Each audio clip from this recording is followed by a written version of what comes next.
Hi everybody, good morning. Today I'm going to talk about why we are suffering. Why are we suffering? Why are we suffering when seemingly we live in an age of the greatest pleasure, the greatest luxury, the greatest wealth, the safest, most abundant time in the history of humanity? We have incredible technology that can do amazing things for us. The world is connected by the internet. Information sharing is happening at the speed of light. And still, as a society, and still, it seems that people are suffering all over the world. And in fact, it seems like it's getting worse, especially in the area of mental illnesses, of neuroses. I'm talking about addiction, depression, anxiety, ADHD. This type of condition is drastically on the rise.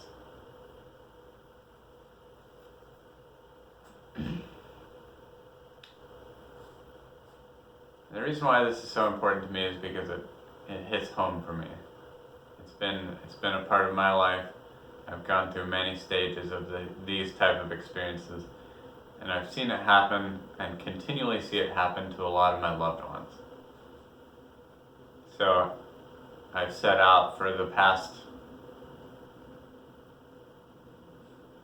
I guess I don't even know how many years, to figure out what we can do differently.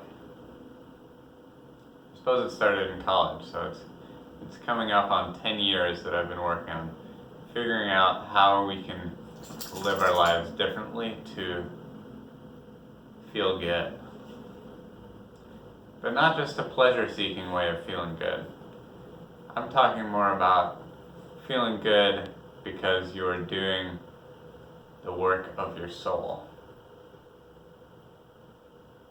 Feeling good because you're taking care of your body and your mind. You're feeding your heart. You're living your days in love. Doing work that you care about.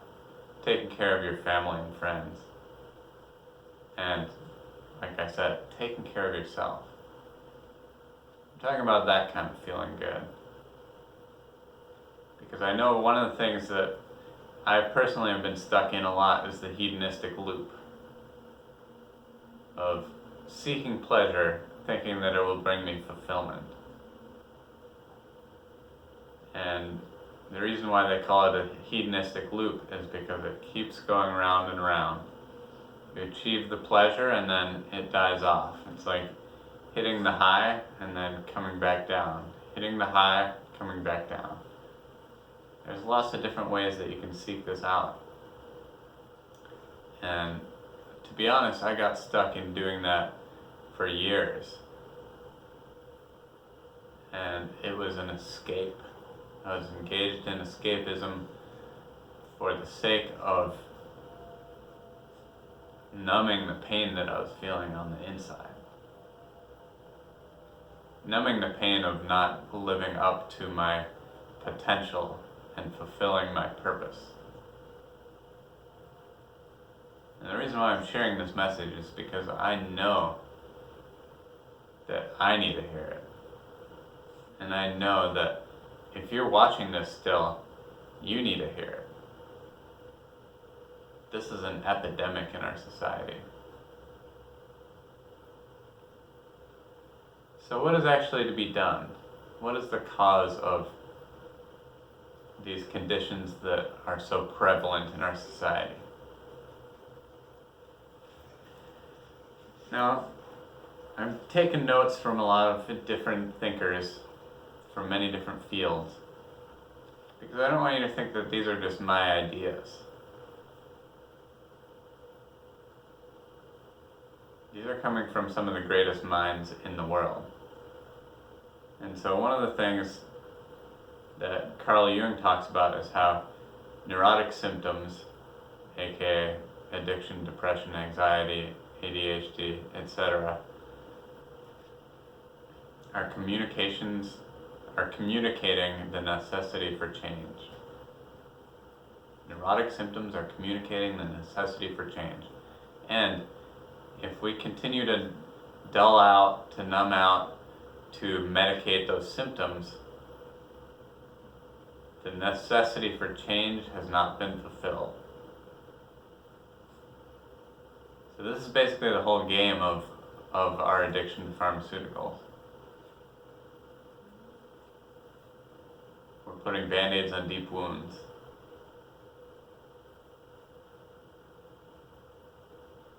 So here's a quote that really hit home for me, which is that if you plan on being any less than you are capable of being, you'll probably suffer all of the days of your life.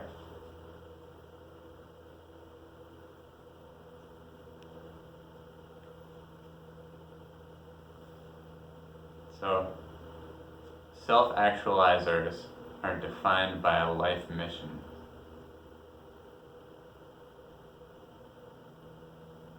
And it's my opinion that if you don't know what your mission is, if you don't know what your purpose is, then your purpose is to find your mission. Your mission is to find your purpose. Figure that shit out. So you're not just passing your days.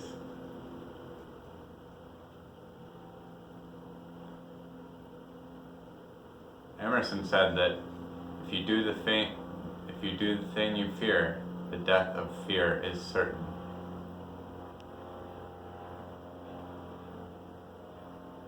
So there's a Japanese form of psychotherapy called Morita therapy, which basically talks about realigning your life toward getting done what reality sends it needs doing. And when you do that, when you focus more on purposeful behavior, you let the feelings take care of themselves. For instance, if you are feeling depressed and you decide that since you're feeling depressed, you can't do anything until you stop feeling depressed. Guess what? That is a vicious cycle. That continues on and on and on and on. Because you feel depressed because you're not able to do anything. And then you're not able to do anything because you feel depressed. And again, I'm not just saying this because to help other people, I'm saying this because it's an experience that I've had over and over again in my life. I'm not in alignment with my purpose, with my mission, and therefore I'm not feeling good. And I let it stop me, or I let it push me into some type of addictive behavior, which is basically the Band-Aid, putting on the Band-Aid to numb the pain that I'm feeling, the pain of not fulfilling my potential. So, in line with that, also understanding that we can take purposeful action even when we're feeling anxious or depressed or whatever it is, when we're feeling fearful. And in fact, purposeful action is an antidote for those feelings. Steve Jobs talks about how remembering that you're going to die is the best way I know in the world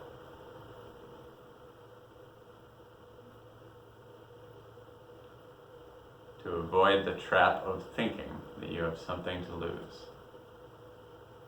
You are already naked. There is no reason not to follow your heart. So, if you're watching a lot of my videos, you know that I did basically the same video yesterday, but I had some more things that I wanted to add on to it. I wanted to be super clear about the point that I'm making. And so, part of what I wanted to add on was about two authors of dystopian novels. So we have Aldous Huxley,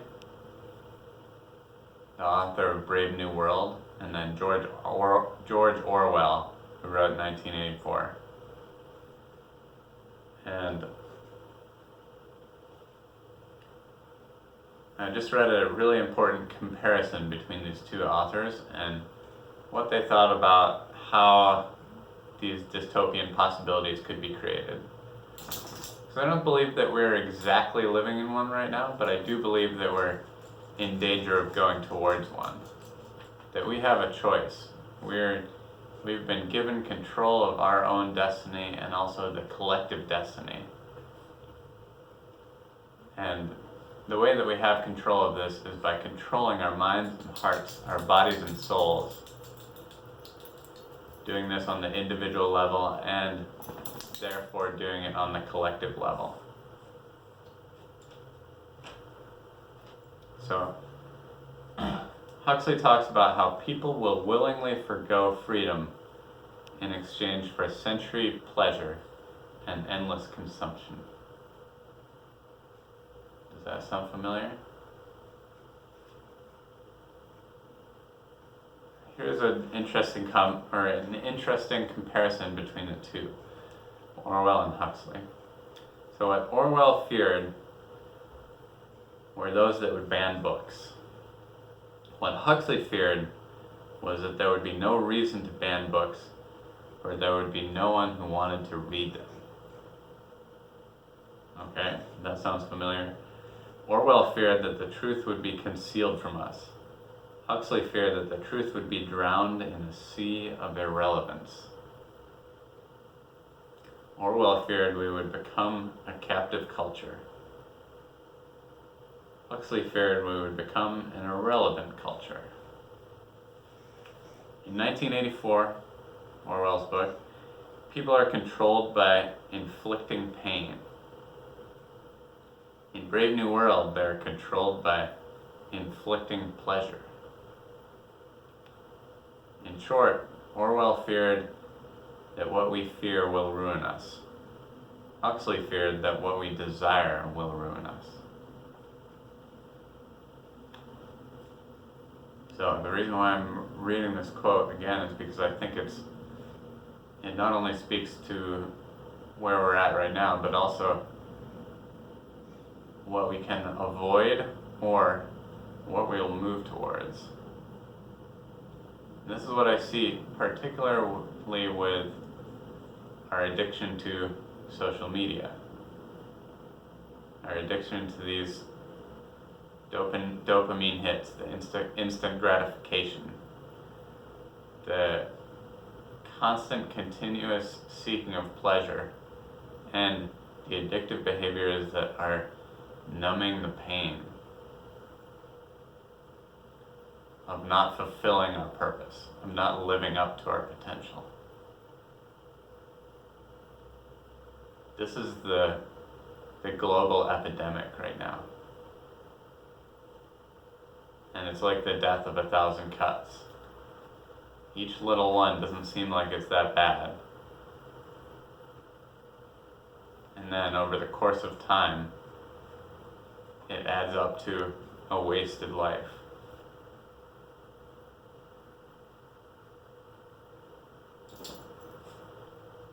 That's the saddest thing that I could possibly imagine, is giving away this one and precious life. We have been given the gift of life. And each and every day we have the choice, by controlling our minds and our hearts, our spirits and our bodies, controlling the direction of this ship that we're driving. Controlling the shape and the feeling of our collective reality.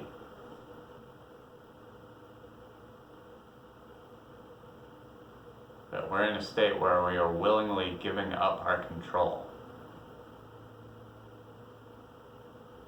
Slowly, easily, thoughtlessly releasing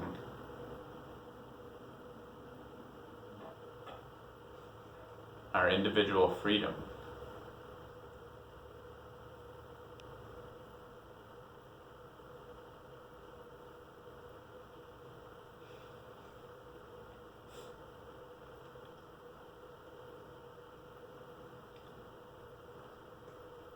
So that's what I'm talking about, and that's what's on my mind.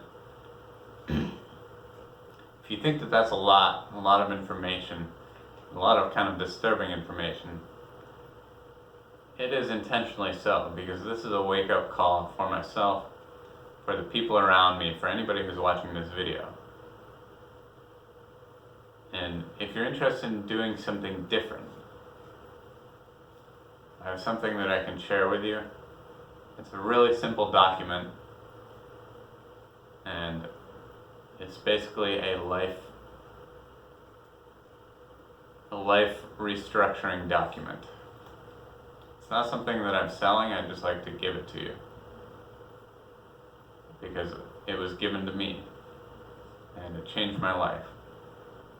It changed my life because it gave me a simple format to think about where I'm going, to think about what I want to do, and really decide to take control of the direction of my life. So if that's what you want to do,